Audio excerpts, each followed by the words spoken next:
Hello students, तो चलिए आज हम लोग शुरू करते हैं क्लास 9 के एक्सरसाइज 2.4 का क्वेश्चन नंबर 15, जो कि है give possible expressions for the length and the breadth of each of the following rectangles in which their areas are given. और इसमें हम लोग को क्या बोला गया है कि नीचे हम लोग को एरिया दे दिया गया है और इसको सॉल्व करके हम लोग को क्या पॉसिबल लेंथ और ब्रेथ हो सकता है किसी रेक्टेंगल का, वो सॉल्व करके बताना है। तो देखिए, एरिया जो हम लोग को पहला दिया हुआ है वो एक क्वाड्रेटिक इक्वेशन है और क्वाड्रेटिक इक्वेशन को हम लोग कैसे सॉल्व करते हैं, तो मिडिल टर्म स्प्लिटिंग से। तो इसके लिए हम लोग को सबसे पहले मिडिल टर्म स्प्लिटिंग करना पड़ेगा। तो मिडिल टर्म स्प्लिटिंग में क्या करते हैं, तो कांस्टेंट टर्म को एक्स स्क्वायर के या ए स्क्वायर के कोएफिशिएंट से मल्टीप्लाई कर लेते हैं। तो चलिए मल्टीप्लाई करते हैं। 5 2 जा 10, बाकी हाथ में रहा 1, 2 2 जा 4 1 5, 5 1 जा 5, 2 1 जा 2, तो 0 0 300 हो गया हमारे पास। तो अब 300 को हम लोग को प्राइम फैक्टराइज करना पड़ेगा। तो 300 को प्राइम फैक्टराइज करते हैं। 2 के टेबल में 2 1 जा 2, 2 5 जा 10 और ये 0। फिर 2 के टेबल में 75 टाइम्स में, फिर 5 के टेबल में 5 1 जा 5 और उसके बाद 5 5 जा 25, फिर 5 के टेबल में 3 टाइम्स में। तो हमारे पास इतने सारे नंबर हैं और इन लोग को हम लोग को प्लस मल्टीप्लाई माइनस करके क्या लाना है, तो -35 लाना है। तो थोड़ा सा दिमाग लगाइए कि हम लोग क्या कर सकते हैं इसमें। तो देखिए, 2 2 जा 4 होता है और 4 5 जा कितना होता है, तो 20 होता है। तो इसको हम लोग 20 मान लेते हैं। और 5 3 जा कितना होता है, तो 15 होता है। तो अगर 20 + 15 करेंगे तो 35 आ जाएगा ना, लेकिन हम लोग प्लस नहीं कर सकते। क्यों? क्योंकि हम लोग को तो यहाँ पर साइन माइनस का चाहिए। तो इसके लिए क्या हो जाएगा, -20 - 15 कर सकते हैं। तो यहाँ पर हम लोग लिखेंगे is equals to 25a² - 20a - 15a + 12।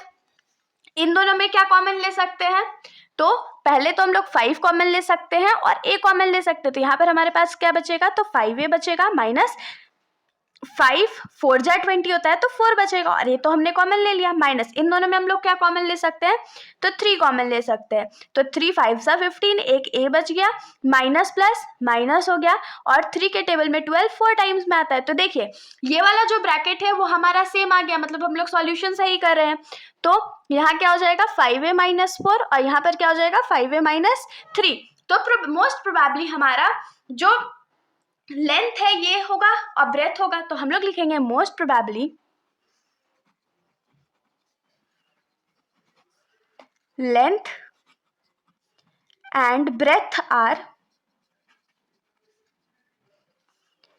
5a - 4 and 5a - 3। ये आंसर हो गया। अब हम लोग आ जाते हैं इस क्वेश्चन के सेकंड पार्ट पर। तो इस क्वेश्चन का सेकंड पार्ट भी सेम मेथड से सॉल्व होगा। इसमें हम लोग क्या करेंगे, तो कांस्टेंट टर्म को y² के कोएफिशिएंट से मल्टीप्लाई कर लेंगे।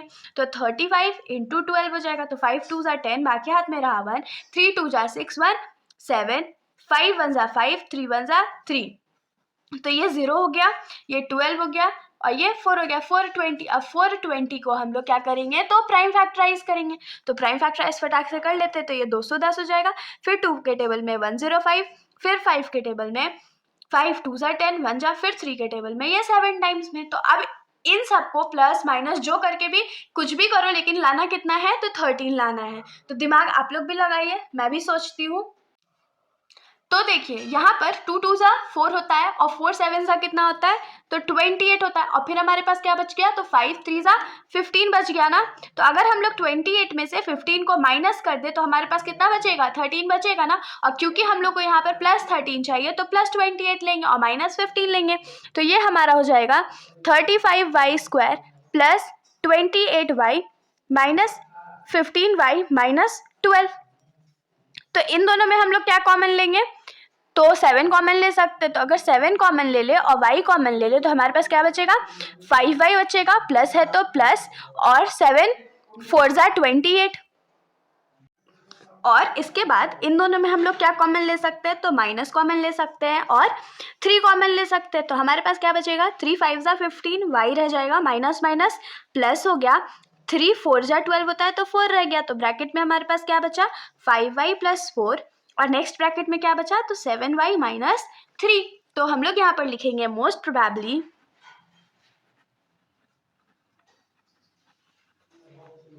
The length and breadth are